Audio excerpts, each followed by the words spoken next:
Good morning, everyone. Welcome all of you joining the public presentation organized by the Occupational Health Center. Today's the topic is mindfulness skills for driving in a changing workplace, presented by Lisa Houtkooper. Lisa is a registered nurse and currently works with the Occupational Health Center. She has over 30 years of experiences working in healthcare in a variety of roles as both a nurse and a nurse practitioner. She is passionate about developing and delivering services and programs that enhance the capacity of workers, workplaces, and the communities to protect their health and safety. She has the Master of Nursing degree and a certificate in leadership development from mediation services. She is the certified trainer in the de-escalating potentially violent situation, and she is also a workplace mindfulness facilitator. Today, we are so pleased to have her here. To begin the session, today we would like to acknowledge that we are presenting this session on Treaty 1 territory, where the Occupational Health Center is located. The traditional territory of the Anishinaabe Greek, OG Greek, Dakotas, and Diné peoples, and the homelands of Métis nations. The Occupational Health Center acknowledges that we are all treaty people and recognize the history and the impact of colonization on indigenous communities and the peoples. We commit ourselves to active accountability, justice, equity, and reconciliation. For some folks doesn't know about the Occupational Health Center, we are the community health center funded by the Winnipeg Regional Health Authorities. We are located on 167 Sherbrooke Street, Winnipeg, Manitoba.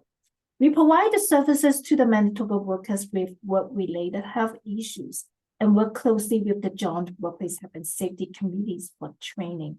So you could visit our website for more information. I could put the website on later on the chat. Our services is free, and please visit our website for more information. Okay. So now I will pass to the time to Lisa. She got lots of good information to share with you. Thank you so much, Tiffany.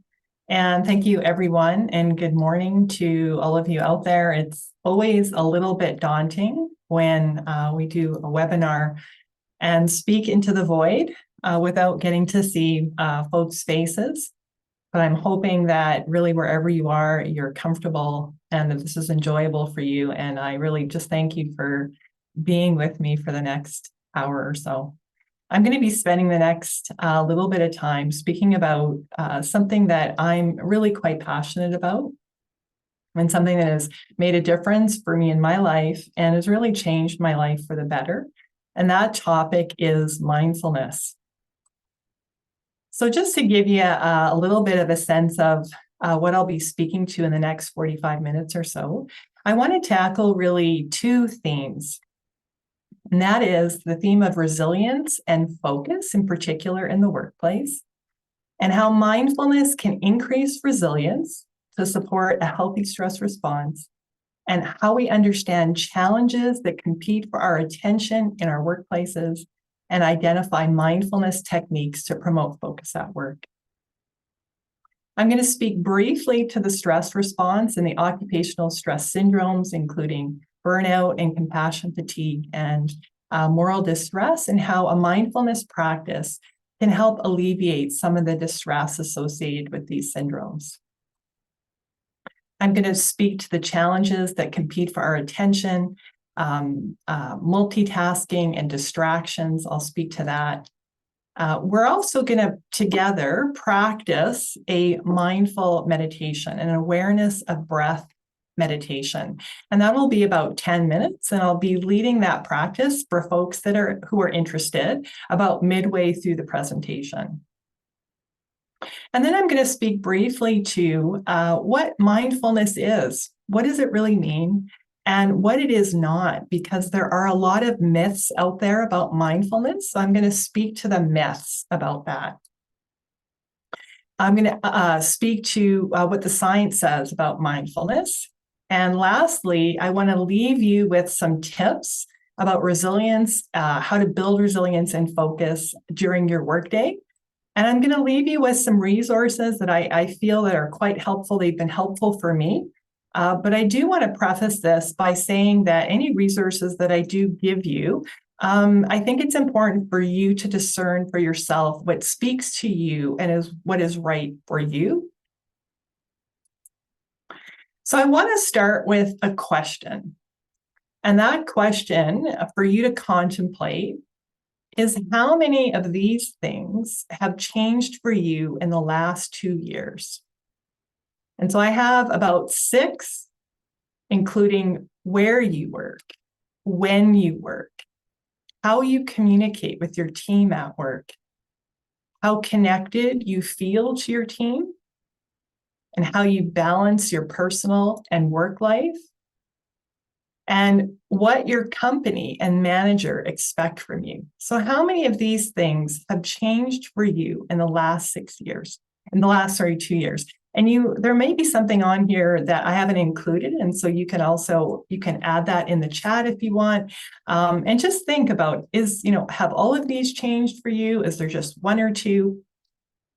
And then what I'd like you to ask yourself is, how have these changes impacted you? So if, when I do these workshops and I talk to people, there definitely are folks who feel that in the last couple of years, there have been many positive changes for them in their workplaces and in their life during the pandemic and post-pandemic. But I would say that overwhelmingly, the response is that workers are under a great deal of stress. And the statistics bear this out. In fact, the statistics suggest that almost 50% of working Canadians consider their work to be the most stressful part of their day. And psychological health problems and illnesses are the #1 cause of disability in Canada. So change is incredibly stressful.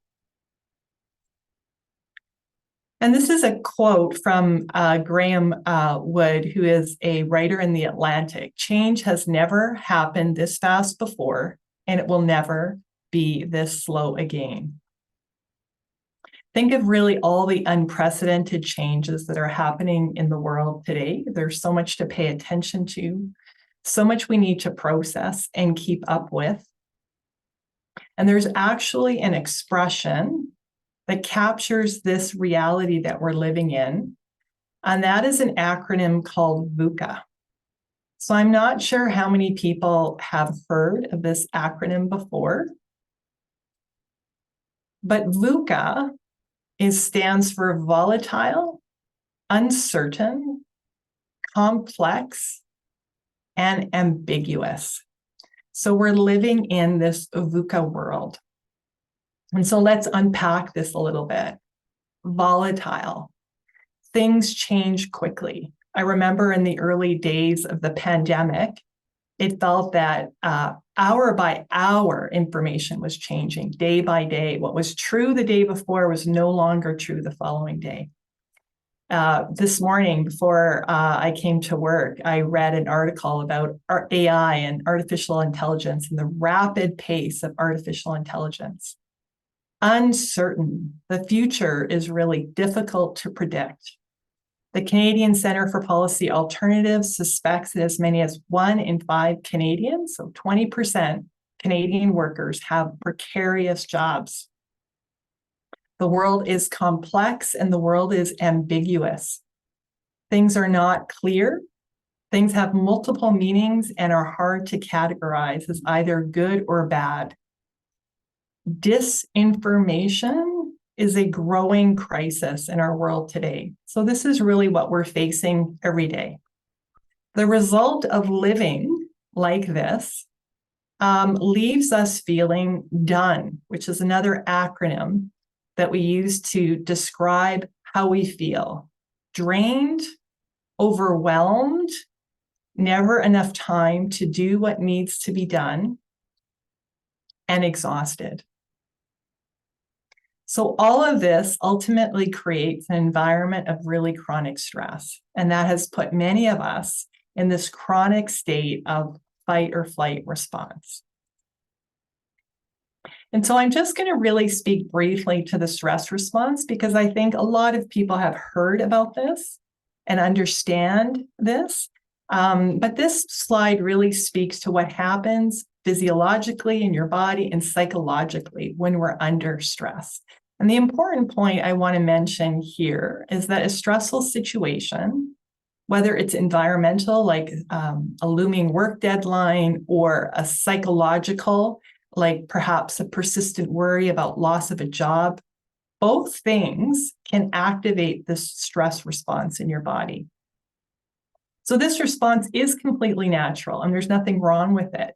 The only challenge is that our bodies were never designed to be on high alert for a long period of time. We were meant to respond in a crisis as needed and then come back into balance. But what has happened in this world that we live in, so this VUCA world that leaves us feeling done, we constantly feel drained and overwhelmed and exhausted. And this VUCA world isn't going away. So if we're not careful, we can stay in sort of this fight or flight mode for days or weeks, if not longer. And that's when we use the term, chronic stress that has both physiological and psychological impacts. And if we don't take care of ourselves, this can lead to a feeling of disengagement and ultimately burnout. I want to just speak briefly to the occupational stress syndromes, compassion fatigue, moral distress, and burnout. I think many people out there have heard of these three terms.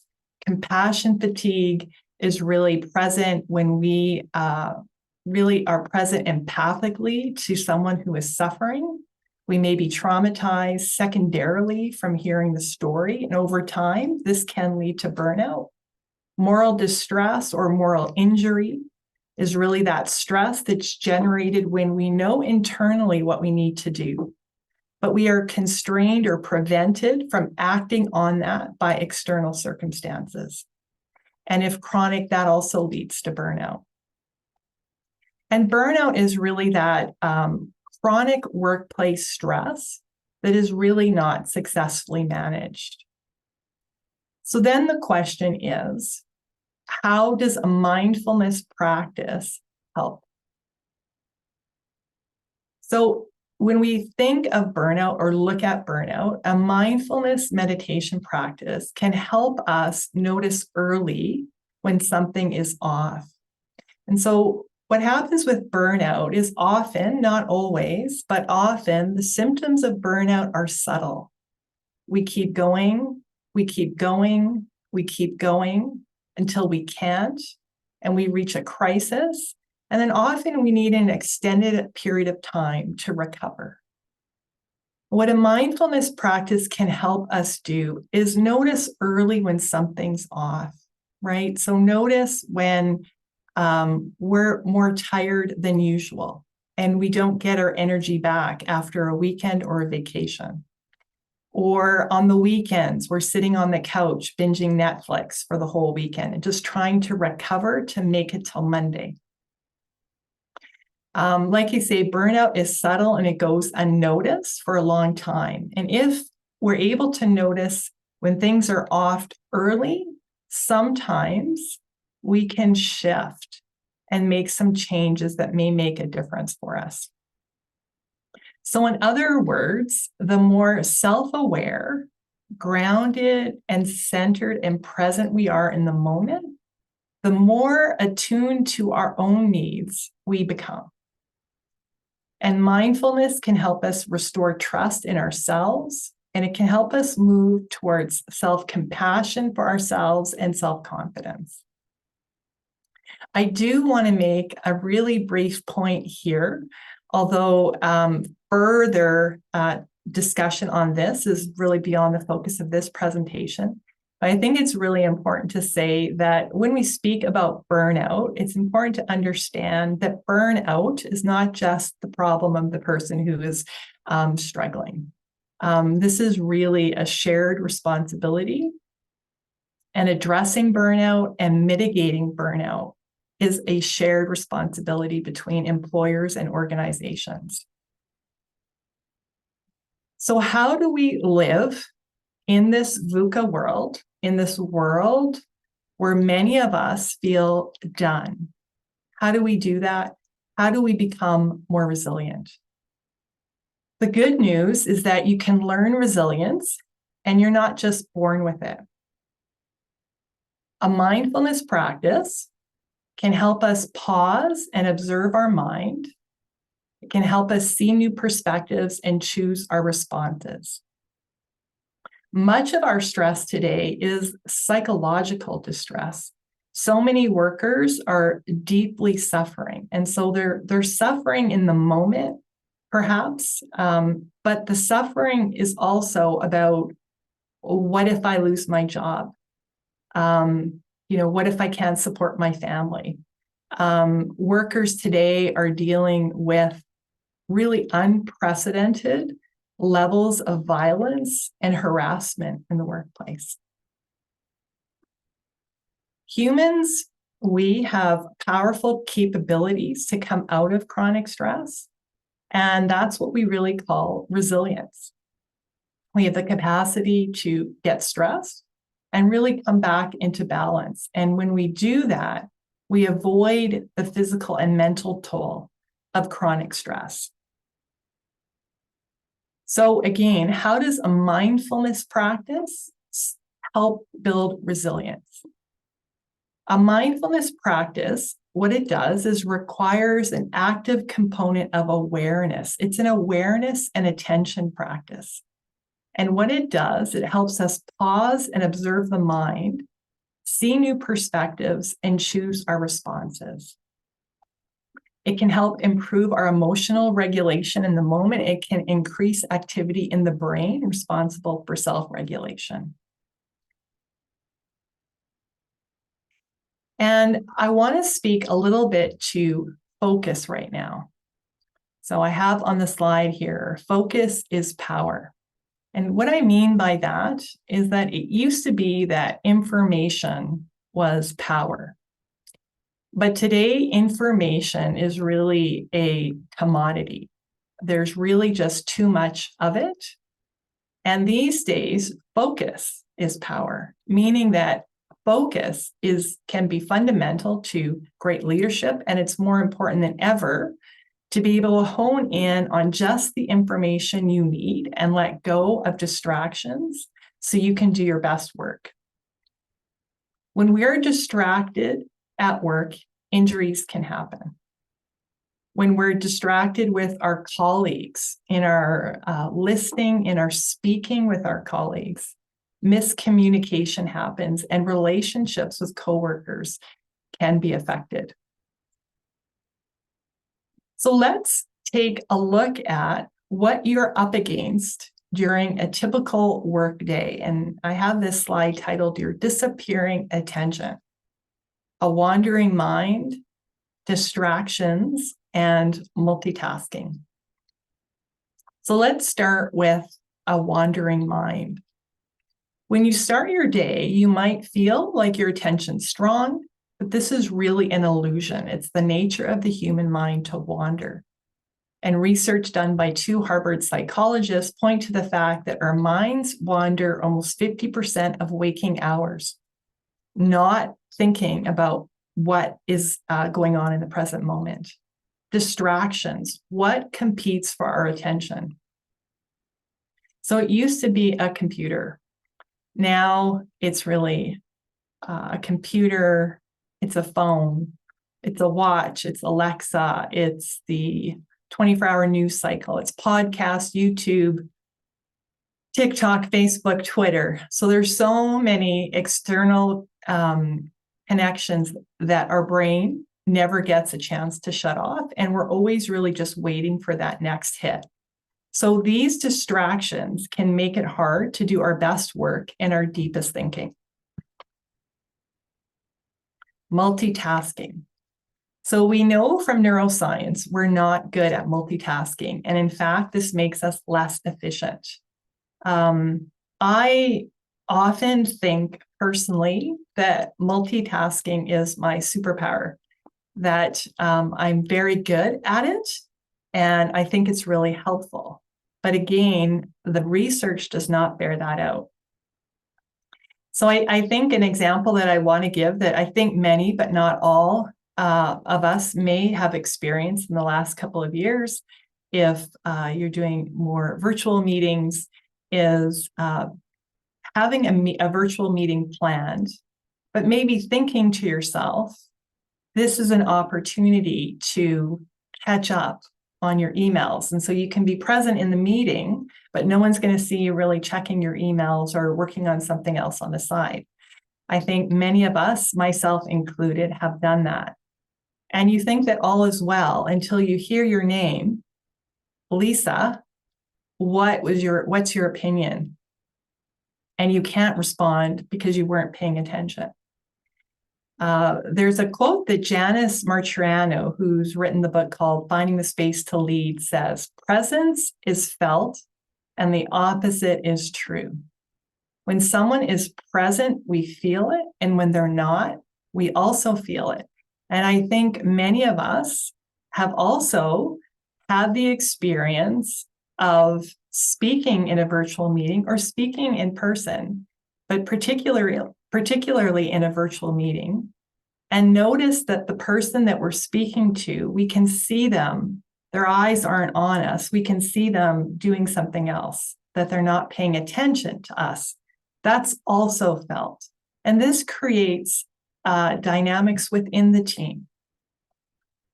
So in having said all that, how do we begin to safeguard or even enhance our capacity to focus? And how do we show up in the chaos and the complexity of this world that we live in a way that is more skillful and does less harm to ourselves and others around us? So what mindful meditation does in particular when we think about focus is that first, it can strengthen your capacity to pay attention when you're paying attention to one thing. Second, what it can help do is help you notice more quickly when you've become distracted. And third, it makes it easier to bring your attention back to the present moment. So this process in which we're aware of our thought processes is called metacognition. So by learning how our mind is operating, we have a better ability to work with it. So now what I'm going to offer is an experience of a mindful meditation. And so what I'm going to do for the next 10 or 11 minutes is I'm going to lead an awareness of breath meditation. And so this is a very common meditation, a very common mindfulness meditation practice. And it's an invitation only. So if this is not something you're able to participate in, that's absolutely fine. It's helpful if you can do this while you're sitting, but it's also fine to be as comfortable as you can. And if you need to lie down for whatever reason, that's also absolutely fine. So let's start. And I'm going to just get my script here.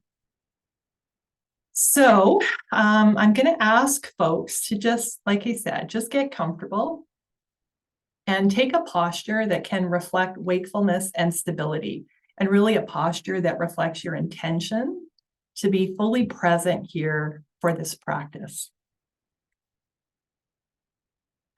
So allowing your hips and your lower body to be heavy, supported by the chair.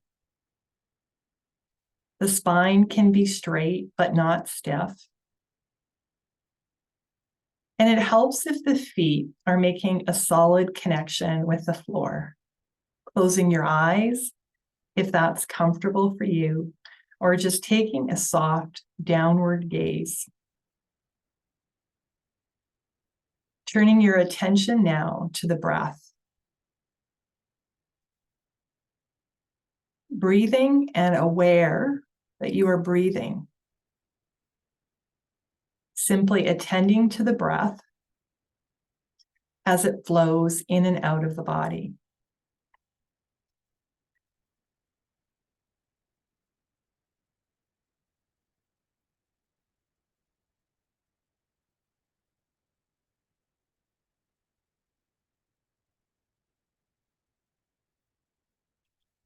There's no need to control the breath or improve it in any way. Just be with your breathing, however it is, and offer an interested and friendly attention.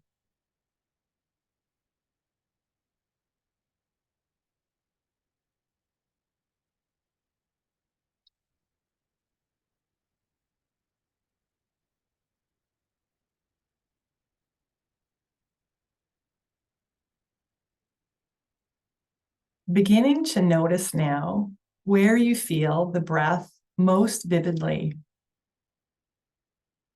It might be at the tips of the nostrils, the chest, with the rising and falling of your breath, or it may be the belly. Simply find that place where you feel the breath most prominently and then rest your attention there.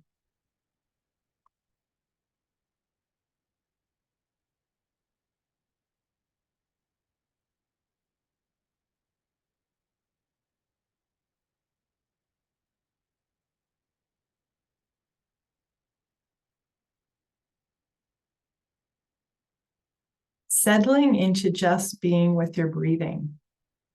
As you do so, if you find that focusing on the breath is not supportive for you, shift your attention to a more familiar or supportive anchor, like sound, the feet, the hands, or the feeling of the body in the chair.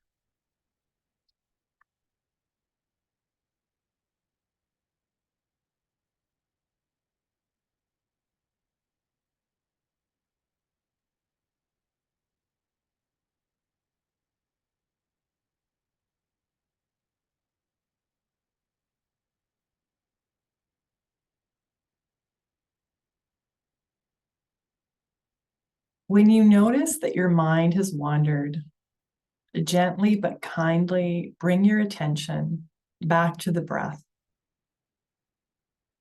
Remembering that this practice is not about stopping thoughts, but it is about noticing when you've become distracted and returning to your intended focus. This is a moment of mindfulness.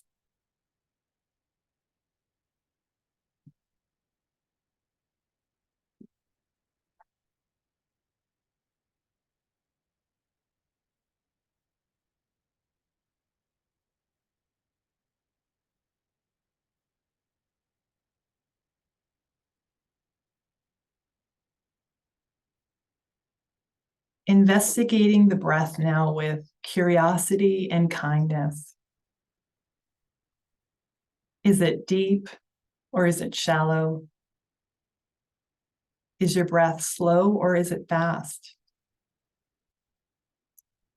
Does it stay the same or does it change?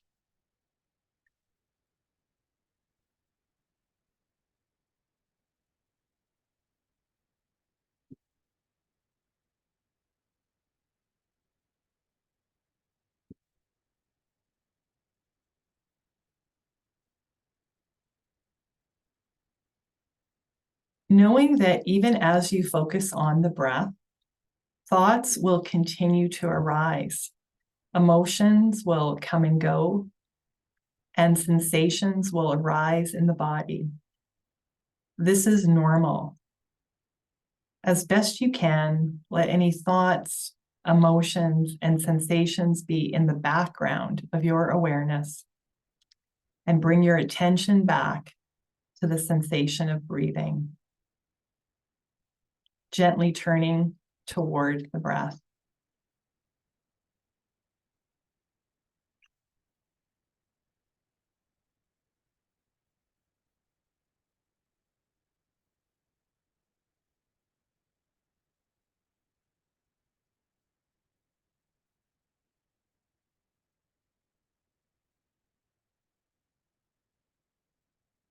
Staying close to the direct experience of breathing. What is it that you notice?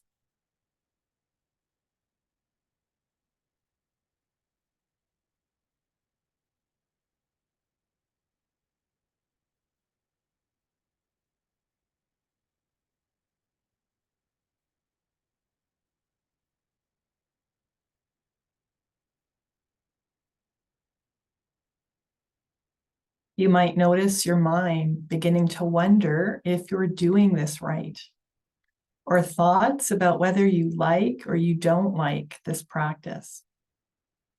As best you can, simply observe these thoughts and then gently turn your attention to the breath.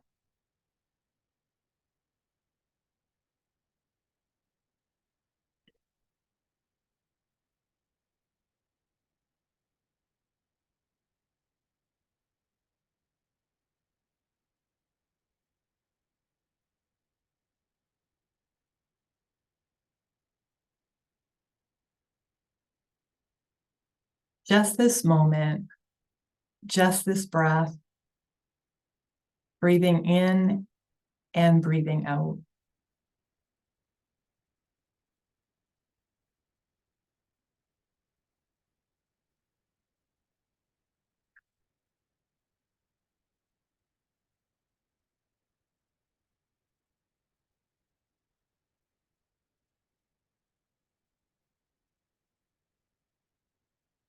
Simply sitting here, just breathing.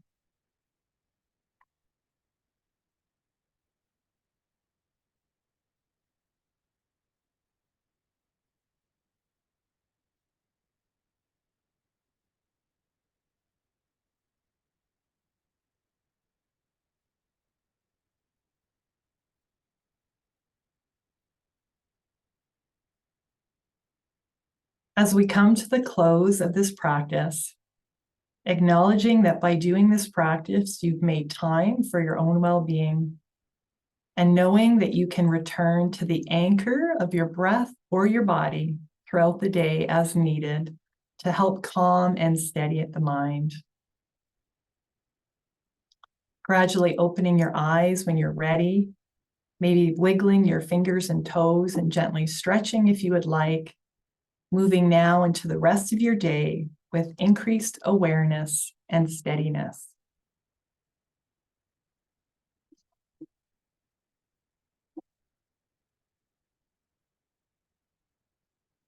So that is an experience of an awareness of breath meditation. And so if folks, either you can contemplate yourself, what was that like for you? What did you notice? You can put it in the chat if you want. People have different experiences. Sometimes people might find that an awareness of breath meditation is actually quite difficult. So that's very common. I couldn't settle my mind. I couldn't focus. This was really difficult. And that's okay, because it's simply noticing that and not judging it. And other folks, depending, might feel a bit more relaxed, might feel calmer, a little bit more focused. And I'll speak a little bit to the different types of mindful meditation practices, because also you might find one practice you're more drawn to than another. So for myself, for example, I personally enjoy more of the mindful movement practices. I prefer those practices rather than an awareness of breath, but that's just a preference for me. So we'll move on to the next half of the presentation. And we're going to talk about what is mindfulness now that you've had a little bit of an experience. And folks out there, I recognize, we may have some expert meditators out there, and we may have folks out there that this is really the first time you're hearing about mindfulness. So what is it? Mindfulness is really about paying attention to your present moment of experience with an attitude of openness and curiosity. So let's unpack that a little bit. The present moment. We're always rehashing, rehearsing our lives, the wandering mind, distractions. It's hard to stay focused on the present moment. Mindfulness is about bringing your mental energy into the here and now, and think about what difference that might make for you.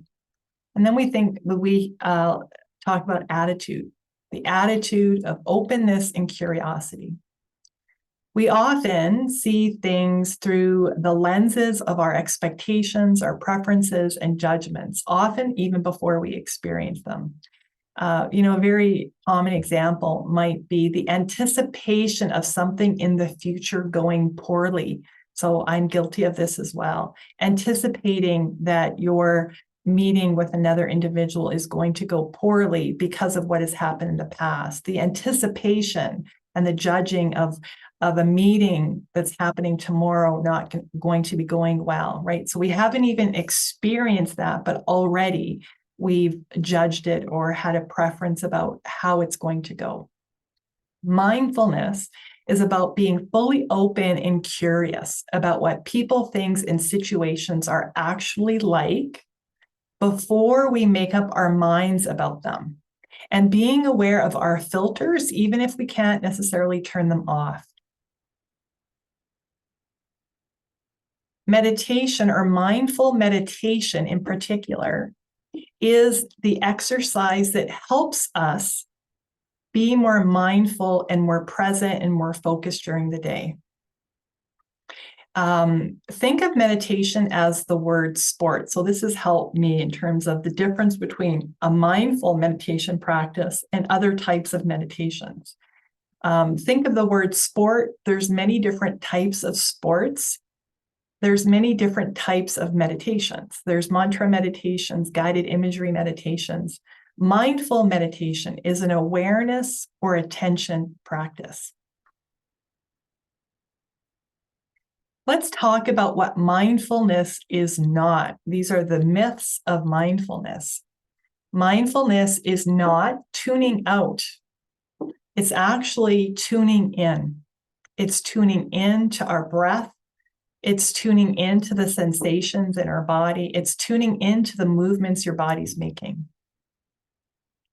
Mindfulness is not necessarily about being relaxed, although de-stressing does happen, but it's really, I would say, a side effect of an open and curious mind.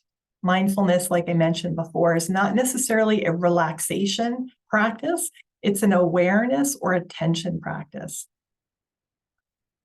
This is a big one.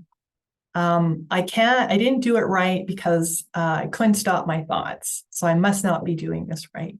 A mindful meditation is not about stopping your thoughts. That's rarely going to happen.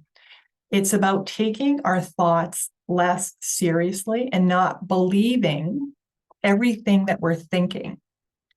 It's about becoming aware of what we're thinking and then kindly and directly returning to the focus of your anchor, whether that's your breath, your body, or sounds in the environment. This is another big one. Mindfulness is not being passive and not caring about things anymore. This is a big misconception. In fact, it's often just the opposite. With a regular mindfulness practice, you might find yourself with more energy, more brain space freed up because you're less caught up in the mind stream, the worry, the monkey mind, the hamster running in the wheel. And I'll speak about the monkey mind in a little bit. Mindfulness is not being passive. It's actually actively being engaged with your thoughts and life's challenges and not a passive acceptance of them. So how does it work? There's so much coming at us so much of the time. We get distracted, we get emotional, and when things are calm, we just tune out. I think many of us have had this experience where you get in your car and you drive to work and you turn into your parking lot and you can't remember how you got there because you're just driving on autopilot. And so when things are business as usual, we can check out and not be attentive. And that's also equally damaging than reacting really emotionally to stress. So mindful awareness creates an opportunity for us to check in with ourselves and take in what's going on before we get pulled into one direction or another. And it's really about accessing the gap between a stimulus and your response to it. And I'll speak about that in a little bit as well. So in other words, a mindful awareness is really, I would say, like having an internal place of balance that we can go to, this place of balance and equanimity that can help us act skillfully, even in the midst of very challenging situations. And it's interesting because I was just actually listening to a podcast, a fascinating podcast with Amanda Knox. And I'm not sure if folks remember Amanda Knox, but this was the very young 20-year-old female from the States who was falsely accused of murdering her roommate in Italy many years ago. And she spent 4 years in an Italian prison. And she speaks about how mindfulness and helped her when she was in prison. And she speaks about even thriving to some degree while she was in prison. So her story, she's also written a book, I think it's called Waiting to Be Heard. And I haven't read it, but I think I'm going to get it. So I backtracked a little bit. So basically, this mindful awareness is helping us create that balance within so that when things are very stressful, we can respond intentionally rather than react emotionally. And when business is as usual, it helps us stay alert and curious rather than just checking out. So let's talk a little bit about what the science says and the research on mindfulness. So this, I believe, is a slide reflecting the research that's going on. This is a US statistic. So really in the last 10 years, research on mindfulness has really increased exponentially. And in part, that's because it does work and we see the effect of that.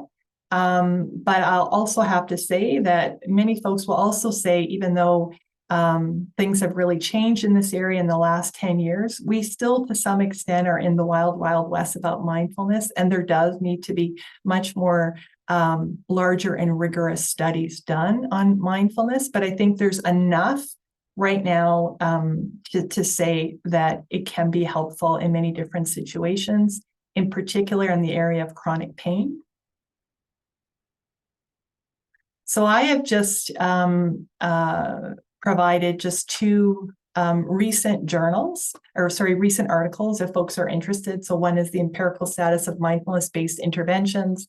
This is a systematic review with 44 meta-analysis of randomized controlled trials, and another one that was just published, I believe, last year or 2 years ago in 2022. I believe, on mindfulness meditation for chronic pain and systematic reviews.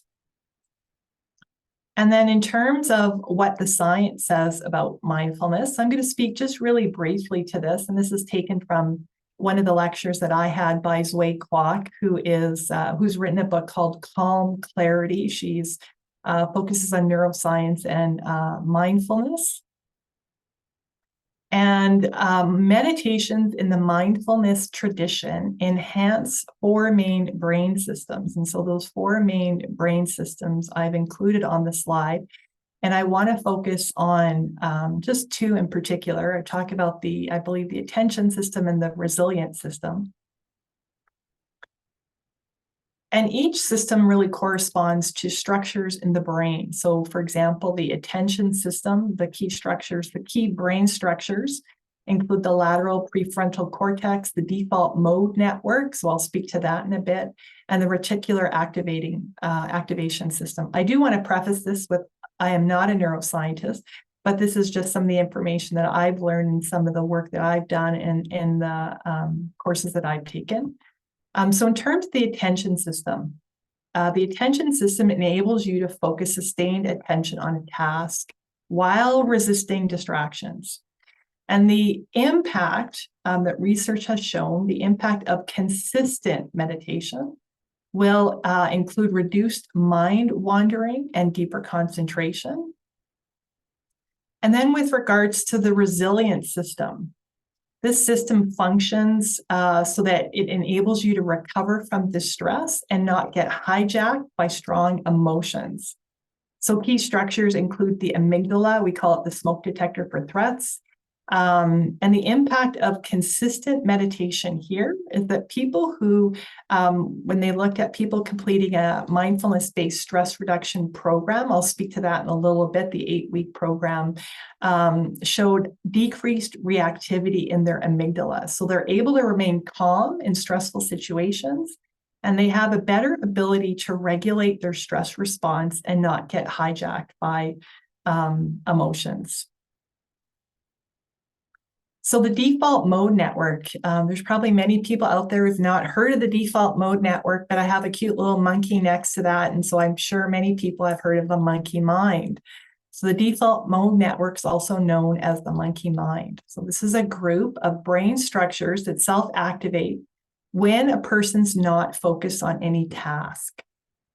We experience this monkey mind, or DMN, as the monkey mind, self-talk, me talk, self-referential talk. The inner critic is similar. And so it really sweeps us away from the present moment.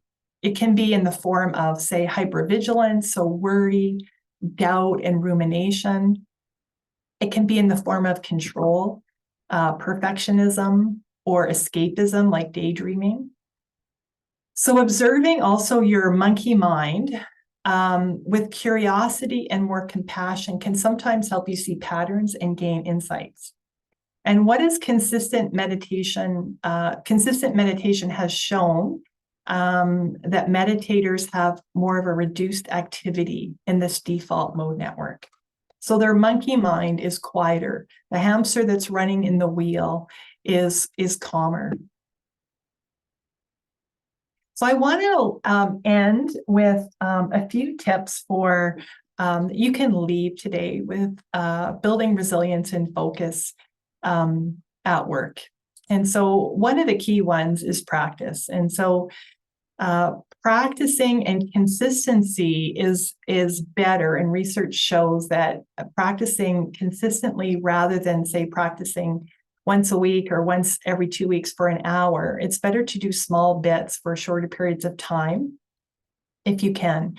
And this, it's a habit, right? So practicing 5 to 10 minutes, and I'll give some resources in a little bit about things that might be helpful for the different meditations. But making it a daily habit is where you begin to notice some shifts. At the end of the day, I would say that there's nothing that I can say. I don't think there's necessarily much that I could say that's absolutely going to convince you to give this a try. I think what happens is that this is experiential. And when you decide to do this practice or try this out, it's only by you beginning to notice some shifts in your own life that will convince you that this might be helpful for you. And you might notice that, the things that used to really upset you don't upset you as much. That's one of the things that sometimes people notice, is that they're just calmer, or, a comment doesn't upset them as much as it used to. Managing multitasking and distractions is really important wherever you work, but depending on your job and your team, it looks different for everybody. But how you communicate, how you are interrupted at work in your team is really important. So for example, with us here at the OHC, we do use email and different things, but we also use Slack, an app where we communicate, and there's a little icon on Slack which tells the rest of us if one person needs some extended time focusing either on a presentation or a project, etc. So this is really important, that communication with colleagues about how you communicate with one another and what it looks like when you need to take time to work on something. Purposeful pauses. This is a term coined by Janice Marciano, who again has written the book called Finding the Space to Lead. And she's coined this term, purposeful pauses. And purposeful pauses is really just what it says. It's a purposeful pause during your workday. I'll give an example of how this was helpful for me when I was a clinician and working and, moving from room to room, seeing patients. And obviously in a clinic, there's lots of things happening all the time. And there are times where there's emergency situations in the clinic or a code is called and you need to respond. But at the same time, you have a client waiting for you in the next room that has no idea about what's going on. And they're there to see you, and you need to be present for them because they don't know what's going on and what's taken you away. That can be really challenging. And so what helped me in particular is before I would walk into the room after a stressful situation that I came from, simply holding onto the door handle and taking just 3 deep breaths to try to get myself present so I could be there for the client who was waiting for me. And I didn't bring into the room what happened the previous moment. So that's how I would use a purposeful pause. And then some micro practices at work, and we call these micro practices. They're just really little things that you can do that may make a difference for you versus a formal meditation practice. So the 3-minute breathing space, your breath and movement are 2 things that you have access to at all times that can help regulate a distressed nervous system. You have that available to you at all times. Breath and movement. In the workshop that we do on de-escalating potentially violent situations, we talk about something called box breathing, which is a type of breathing quick to access, I think initially or way back when used by Navy SEALs. And a breath, any type of breath work for a period of time can help settle you very quickly.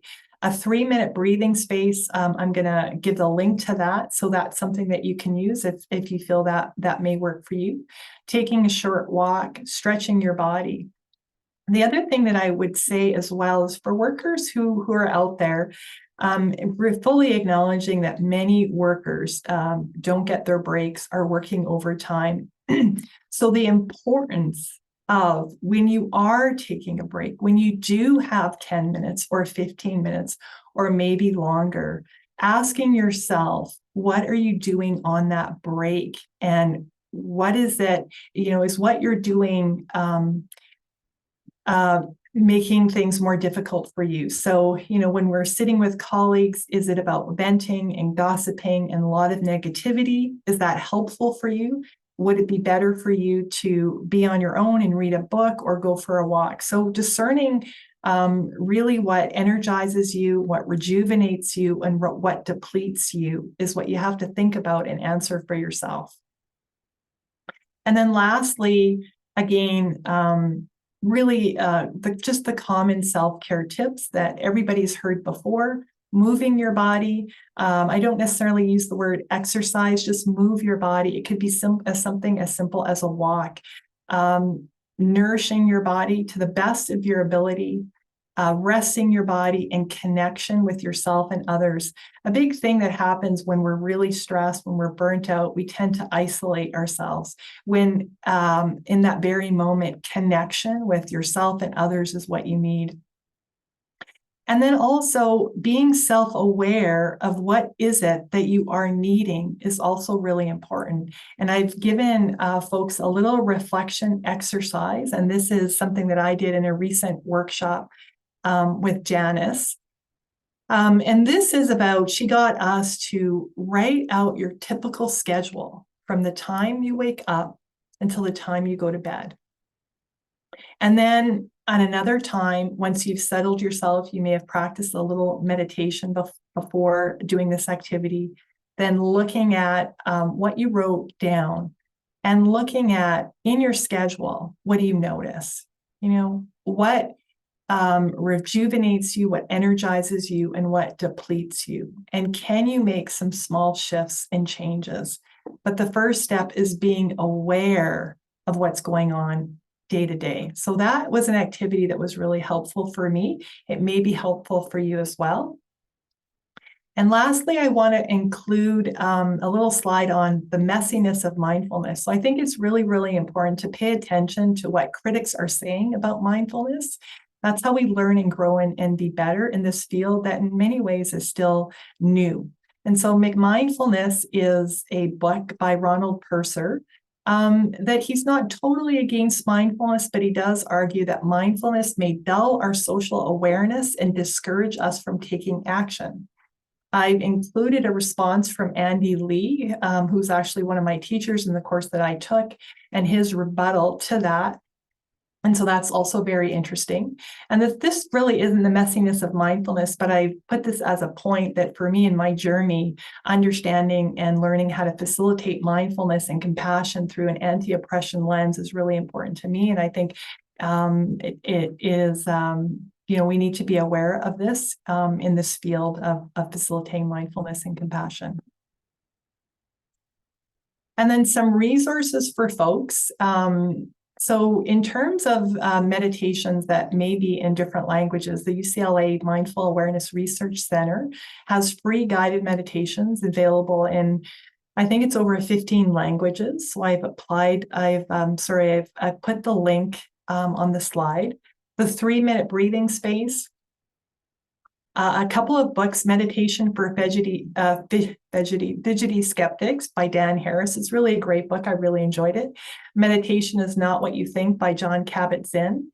And then 2 apps, Insight Timer and Headspace. So Insight Timer, up to 5 languages, free content. Headspace has more limited free content.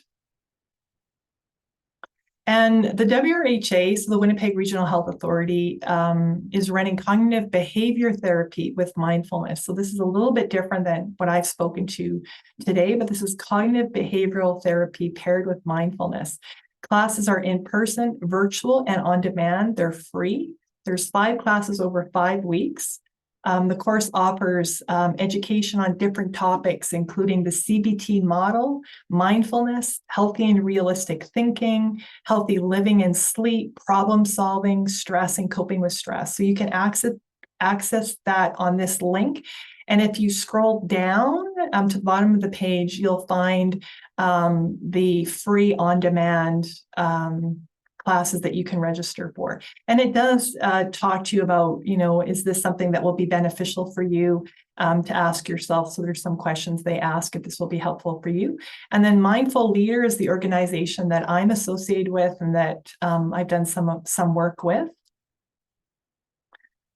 Other resources that I mentioned today, Finding the Space to Lead, Calm Clarity, Trauma Sensitive Mindfulness, David Trelevin, who's done some really great work in this area, really good book, Trauma Sensitive Mindfulness. And I'm a big fan of Rhonda McGee. She's a lawyer and law professor, meditation teacher in the US. She's written a book called The Inner Work of Racial Justice. And also I've included an article, and this is also Rhonda being interviewed. Social Change Starts with Personal Justice. Rhonda McGee on the role of self-care and movement building. And so this topic is of interest to me in particular with the work I do here at the OHC. The CMHA and RESO Compassion Network, 2 organizations that offer in-person MBSR classes and other mindfulness-based in-person classes.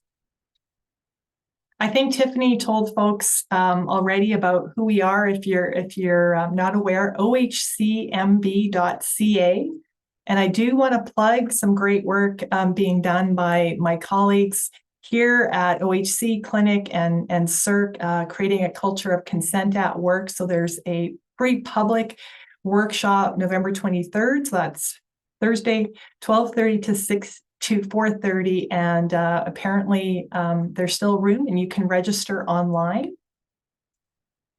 And this is me and my name and my contacts. Please feel free to reach out to me with questions, further conversation. I'm happy to do that. And lastly, I want to leave you with a quote by Viktor Frankl, who was an Austrian psychiatrist.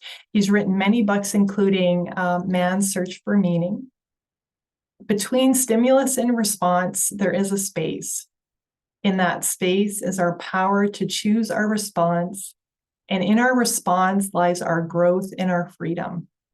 So mindfulness can really help us get into that space that Viktor Frankl speaks about, choose our response rather than react emotionally, act skillfully, and reduce harm to ourselves and others. This has been an incredibly valuable practice for me, and I encourage you to give it a try if you haven't already. And again, feel free to connect with me for further conversation. So thank you very much. And I'll stop sharing. Thank you, Lisa. So it's a really, really great presentation, and we love the mindfulness meditation practices too. This is great. You know, if some folks haven't been practices before, this is a really, really good trial for them, right? Yes, absolutely. Yeah, happy to be here. I don't think we had a ton of questions, just the resources. So definitely I will, Tiffany, you and I can work to send out those resources to folks. Yeah. I'm happy to do that. And yeah, like I say, please connect with me anytime here at the OHC, and happy to talk about this further. And yeah, I think that's it. Great. Yeah. Thank you all of you to joining the presentation with us. So this session has been recorded. So Lisa will be okay to sharing with the folks here, right? Absolutely. Yeah, for sure. Slide as well. Yeah. So we'll be able to send out the link of the recorded session and with the slide, and then we will coordinating how to send the resources to as well. So thanks again for everyone joining this morning. Hope you all have a great afternoon and great day. You know, see you next time. Thank you, everybody. Take care. Bye.